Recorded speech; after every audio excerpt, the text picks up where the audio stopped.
Happy Monday, my fellow small business supporters. It's Savvy. Welcome back to Savvy Writes Books. Today I have a video about a topic that a few people have asked me about that I can't believe I really haven't done a video about before, and I actually don't see a ton of videos on AuthorTube about this topic. As you guys know, one of the most recent books that I released was #Savvy Business Owner, which is a book about my own journey as an entrepreneur and gives some business advice, talks about my journey and what I did, all true stories combined with advice, kind of a self-help book, also meant to be a little bit educational. And another thing that I've been doing for the past 5 years is working as a music journalist, writing for magazines. I have a big magazine rack on my wall next to me where you can see all the magazines that I've written for, in addition to some online things that I've done, which are obviously not on the rack. I realized that a lot of the work that I do as an author is writing nonfiction, and I haven't seen a ton of videos about this out there, so today I thought I would do a video with my 5 best tips for writing nonfiction with my experience both in journalism and in now writing like a business book slash kind of memoir piece. Let's talk about it. How do we write something nonfiction? How do we girl back that statement up? Let's do it. Hit you some nuts. There was lots of memes.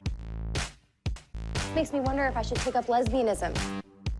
Chicago. You guys asked for it. Hey everyone, welcome back to my channel. If you're new here, please don't forget to subscribe because every Monday and Friday at 11 a.m. Central, I put out new videos about books, writing, small business owner life, the anti-MLM multi-level marketing world, and taking down business gurus and pyramid schemes and all of that. So on this channel, we talk a lot about business and about writing, and I hope you guys enjoy. Every Wednesday night, I also host the author sleepover party where we all get together, get some writing done, get some art or productivity or schoolwork done. So if you need to get some stuff done and want some people to hang out with in a chill environment on Wednesday night, head over to this channel for a live stream. And with all that in mind, let's just launch right into it. I've got 5 tips for writing nonfiction today. The first 2 are things that I learned based on writing a business book and writing memoir type things. The next 2 are things that I learned from working in journalism, and then the 5th tip is going to be something that involves everything.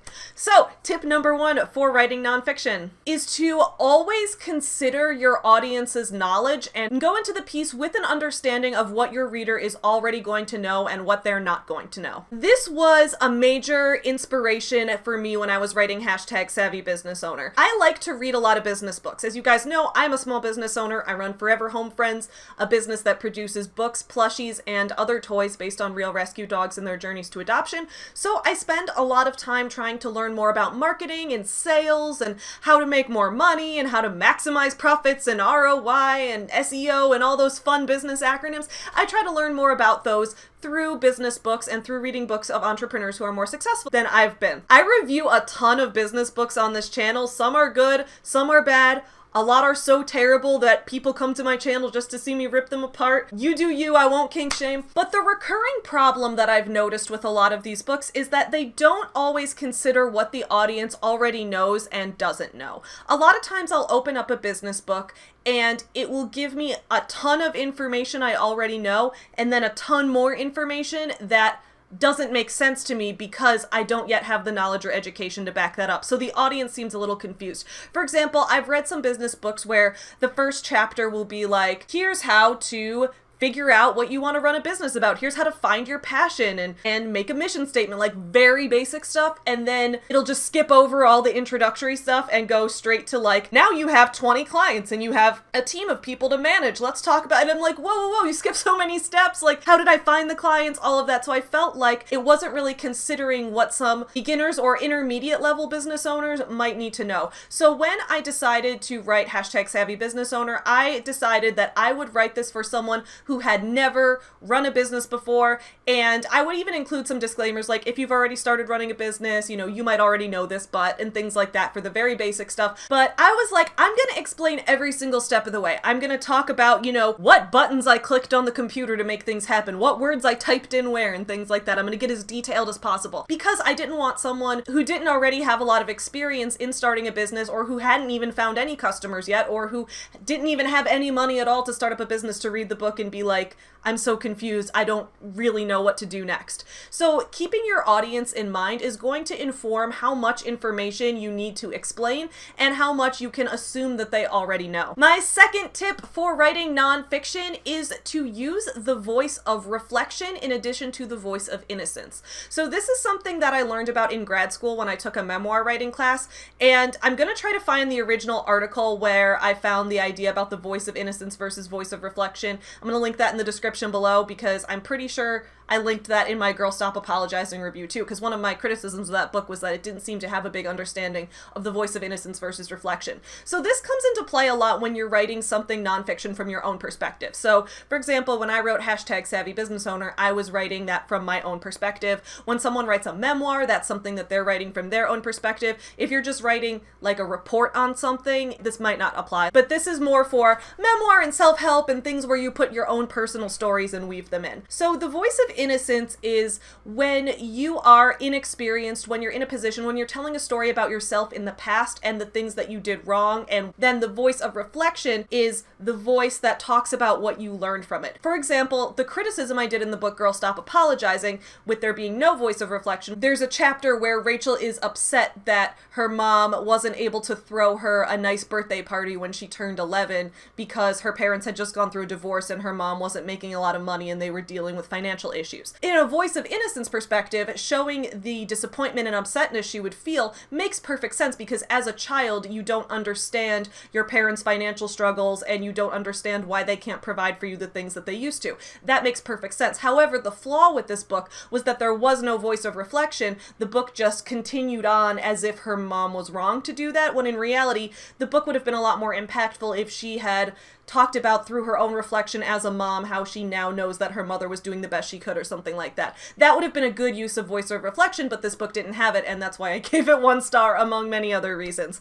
So an example of looking at the voice of reflection in #SavvyBusinessOwner, I talked about a lot of mistakes that I made when I first started out my business and the ways that I had to learn from those, and then what I learned, how I reflected on what I knew in the past. And generally those should have 2 different voices, like when you're writing, if it's in a memoir. So you can have like a voice of what you did in the past and you can kind of write that almost from the perspective of the past. Like you'd still want to keep it in past tense, but you can write it from the perspective of, you know, the voice of how you would have felt at the time, including those emotions that you would have felt in the past. And then the voice of experience comes in with kind of a calming antidote to it. So for example, in #SavvyBusinessOwner, I told a story about how when we first started making stuffed animals, my mom and I were hand making all of them because we didn't have the money at the beginning to put down a deposit to get a huge bulk order of them made.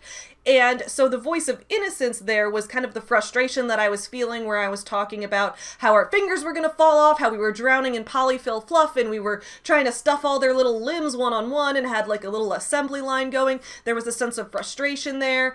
And then the voice of experience came in where it was like, okay, now it's time to run another Kickstarter campaign, how I found a solution to that. That's where the kind of logical voice comes in and looks at the past and says, you made a mistake here, what you thought here was wrong, but you have now learned from it, and here's the new things that you will use going forward. I hope that makes sense. This can be a little bit of a complicated topic, which is why I have linked an article about this idea in the description below. I hope that you enjoy that. Now I'm going to move on to some of the tips for writing nonfiction that I learned when I was working in journalism. So my third tip for writing nonfiction is when you're working in a journalist setting, not to editorialize. So I have a lot of problems with the way a lot of modern clickbait journalism is done on the internet, and I've talked about this a little bit before. For example, what I do on my YouTube channel, I do not consider to be journalism. I consider this to be, you know, me sharing my opinions, me sharing my perspective. A lot of what I say is biased and it's filtered through my own lens. When I write an article for a magazine, I weave in quotes from sources, I do interviews, and I don't inject my own personal thoughts on anything. I've even had times where my editors come in and been like if I've written an article that's like, this event could be a good way to do this thing or something, and she'll be like, Savvy, you might not want to say it could be a good way because good is an opinion, and it's like to that level. And I know this might be shocking to a lot of people because nowadays with what we see on BuzzFeed and all those clickbaity sites, we might just have a tweet that's a headline, and some kind of crazy quote that's meant to draw in our attention and then the article ends up being completely opinionated and completely biased, and I could go on a rant for that forever.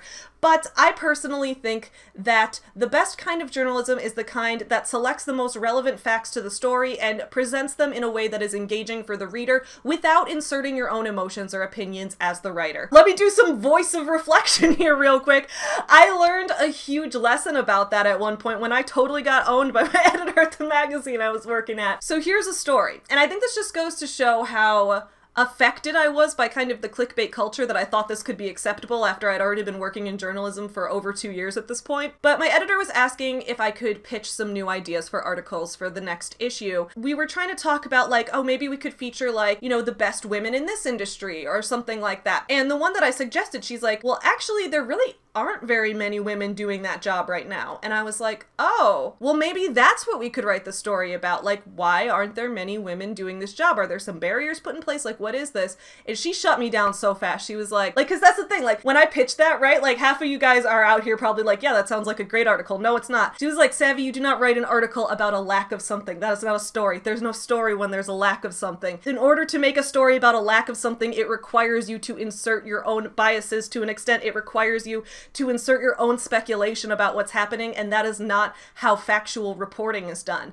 And I was like, you know what? You are absolutely right. And I feel so stupid for making that mistake, but it stuck with me. And I realized that a lack of something is not a story. So let me just be clear. I've had a few comments of people reaching out to me to cover different things going on the internet, different things going on with business gurus and things like that. A lot of it I have chosen not to cover yet just because there is really a lack of a story right now. There isn't information that I can go on.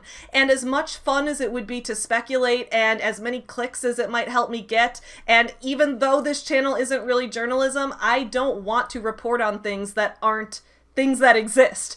It's much better to report on something than to report on a lack of something, even if you think the lack of something is indicative of a larger problem. Instead, find evidence of the larger problem and report on the actual story. Hope that makes sense. My fourth tip for writing nonfiction, specifically within journalism, is to tell a story that weaves in quotes and balances facts along with storytelling. This tip might seem kind of obvious, but it's just something that I think is important to bring up because nonfiction sometimes gets a reputation for being kind of dry and being kind of boring, but in reality there are so many colorful and interesting ways to bring a nonfiction story to life. If you're writing an article about something, try setting the scene using descriptors. Maybe open it up with a description of a beautiful scene that's going on in a location that has to do with the story that you're writing. Maybe start off with an interaction that two of the people that you interviewed had or something like that. But always interview to the primary source, always find some quotes to weave in, and here we go, leading into the fifth one, the fifth tip for nonfiction, which is for all nonfiction: cite your sources. Girl, back that statement up. We need to cite our sources. On this channel, I complain a lot about the concept of business guru magnetic poetry, the idea that a lot of people are just reusing the same ideas and packaging them into slightly different words. It gets old really fast. One, citing your sources is super important because the original person who came up with that idea or who came up with that quote or that piece of information, they deserve credit for that. And then on top of that, when you cite your source and you realize what you're sourcing back to and how many times something's been reused, it's going to keep what you're doing from becoming overused and repetitive and boring. If you want to keep things fresh and make sure that you're coming up with new ideas, make sure you cite your sources so that you know where the ideas you're using come from, and then you can sometimes use two ideas to synthesize and create something entirely new. For example, just this past Friday, I put out a video about our politicians' cult leaders. YouTube is not pushing political content at all right now, so it doesn't have a high view count, which really sucks because I put a lot into that video. But I put that video out, and that video involved citing sources and then synthesizing those different sources together to come to a conclusion about something. I read a book called The Cult of Trump, which basically talked about, is Donald Trump a cult leader? But then I used that book along with a variety of articles and a variety of historical issues to determine whether or not not just he was, but if other politicians were involved in this as well, or if people outside of his supporters were susceptible to cults in the same way. And I feel like I came up with some pretty interesting conclusions. I'll link the video up in the cards. I hope that talking about that video doesn't make YouTube not recommend this video now, but who knows? YouTube is a mess. Anyway, those are my 5 tips for writing nonfiction. What did you guys think about that? Let me know in the comments below. If you have other thoughts about this or other questions, please feel free to reach out and ask. Maybe I'll do another video about this with 5 more tips for writing nonfiction when I think of 5 more tips, but hopefully that is helpful for you if you're thinking of getting into the world of nonfiction writing. I actually really like it. I like that I write a variety of stuff. I write fiction, I write fiction like YA novels and children's books, and then I write nonfiction in terms of business books and journalism. I kind of write a little bit in every category, and I love that the work I do gets to involve such a variety of different styles. So if this is something you're interested in, please don't forget to leave a like, don't forget to subscribe, don't forget to check out all my links in the description below, including the links to my Patreon supporters. Thank you so much to my Patreon supporters for making this video happen. This video was brought by you guys. I will see you guys again on Wednesday night for the author sleepover, but in the meantime, don't forget to support small businesses and have a great Monday. Get you some nuts. There was lots of memes. Makes me wonder if I should take up lesbianism. Chicago. You guys asked for it.